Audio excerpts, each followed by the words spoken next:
நோவாவின் பேழையின் அகலம் எத்தனை முழம்? 50 முழம். பேழைக்குள் சென்று மனுஷர்கள் எத்தனை பேர்? 8 பேர். பெருவெள்ளத்திற்குப் பின் தேவன் எதை அனுப்பினார்? காற்றை.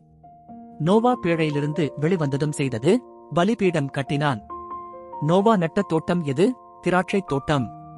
நோவாவின் மகன்களில் சபிக்கப்பட்டது யார்? கானான், காமின் மகன். நிம்ரோத் எதில் வல்லவனாய் இருந்தான்? வேட்டைக்காரனாக. ஆபிராமின் மனைவி சாராய்க்கு பிள்ளைகள் இல்லை. ஆபிராம் ஏன் எகிப்திற்குச் சென்றார்? பஞ்சத்தினால். ஆபிராம் எகிப்தில் சாராயை என்னவென்றார்? என் சகோதரி.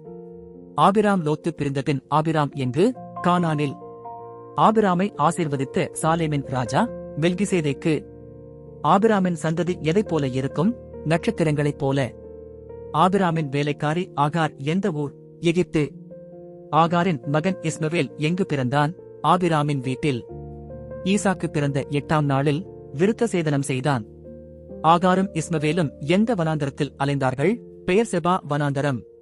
இஸ்மவேல் எதில் வல்லவன் ஆனான்? வில்வித்தையில். ஈசாக்கை பலியிட ஆபிரகாம் எங்கு சென்றார்? மோரியா தேசம். சாராள் எத்தனை ஆண்டுகள் உயிர் வாழ்ந்தார்? 127. ஈசாக்குக்கு மனைவியை தேடிச் சென்ற ஊழியக்காரன் எலியேசர். ரெபெக்காள் ஊழியக்காரனுக்கும் ஒட்டகங்களுக்கும் எங்கே நீர் கொடுத்தாள்? கிணற்றடியில்.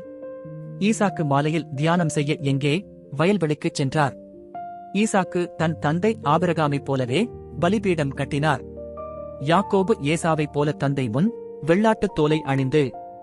ஈசாக்கு யாக்கோபை என்ன சொல்லி ஆசீர்வதித்தார்? வானத்தின் பனி, பூமியின் கொழுப்பு. யாக்கோபு கல்லை தலைக்கு வைத்துக் கொண்டு என்ன நித்திரை செய்தார்? யாக்கோபு அந்த கல்லை என்னவென்று அழைத்தார்? தேவனுடைய வீடு, பெத்தேல். லாபான் யாக்கோபுக்கு முதலில் யாரை கொடுத்தார்? லேயாளை. லேயாளின் முதல் மகனின் பெயர் என்ன? ரூபன்.